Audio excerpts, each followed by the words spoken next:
So you want a PB&J? That's a peanut butter and Jacob.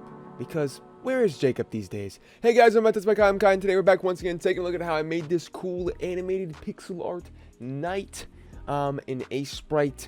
And we're gonna take a look at this. There's only a few frames to it, and I want to break it down because it's way more simple than people think. We've done a few of these animated pixel art sprites, idle animation, whatever kind of, you know, thing bang bing bangs, you know.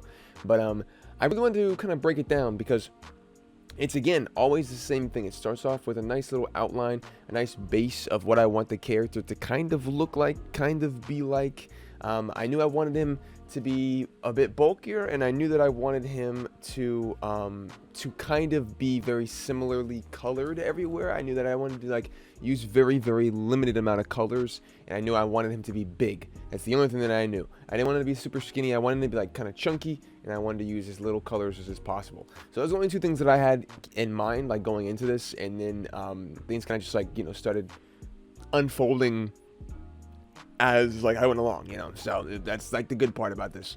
But I think that, like I said, I always say this, but I think the best part about art is not really having too much of an idea going into it, because if you do, you kind of like, you know, lock yourself in. So the first thing that I wanted to do is I wanted to go ahead and, like I said, get that nice base down. And then once I got a nice base down, I wanted to separate it into very specific individual pieces. So as you can see, I have like a chest plate here. Then I have like a like the arms, both arms. We have the legs, and then we have the helmet, which is the last bit. But those are the like individual pieces, and I wanted to make sure that those were very distinct. So again, with pixel art just in general, not even just with idle like sprites or whatever else, just with pixel art in general, every pixel can make like a shape look completely different. So for arms, try to go for like more of a curved thing. For, you know, the chest piece, I go for more of whatever else. And for the helmet in specific, I have like that little notch in the bottom left to make like there's like a jaw there, you know. So it kind of like makes it stand out a bit more.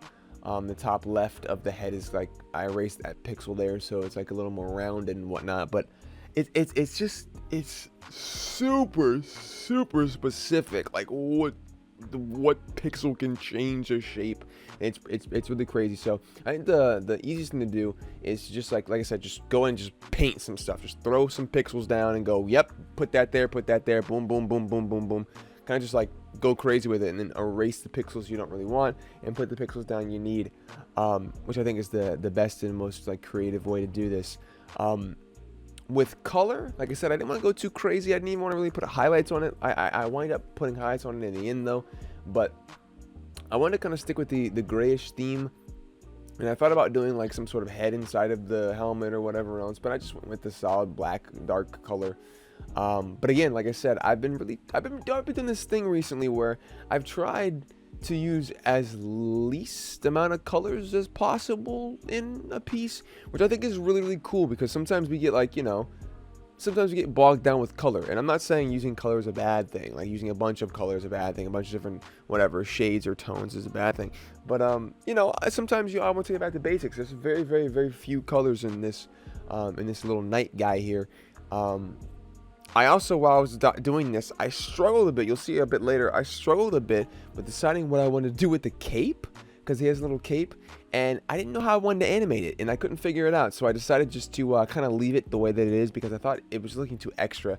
And the whole point of this is that I wanted it to be super like just normal and basic and like really bare bones. So I just really wanted to make sure that it was super simple, and I didn't want to overdo it. So that's another tip that I can say, is not to overdo it, because I say this all the time in pixel art, but I don't think people really get what I mean. It's like even the smallest amount of movement for animation is a huge move, because like, again, one pixel is a big jump.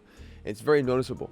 So if it doesn't have to move, don't move it. So that's what I'm going to tell you. If it doesn't have to move, then don't move it. But yeah, just test around, just play around with things, and you'll see what looks good, what doesn't look good, if something looks too jarring to see or to look at or whatever else.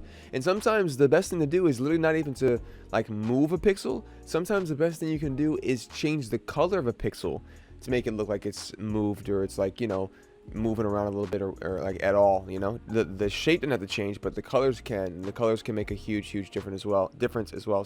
So that is our little knight buddy. He's just out here chilling, ready to go, you know, conquer some castles and slay some dragons and whatnot, and the Draugr down in the in the catacombs and what have you. But that's it. Yeah. So I really enjoyed doing these pixel art animation videos. If you guys enjoy watching them, let me know down below as always. But yeah, I'll see you guys in the next one. But until then, bye bye.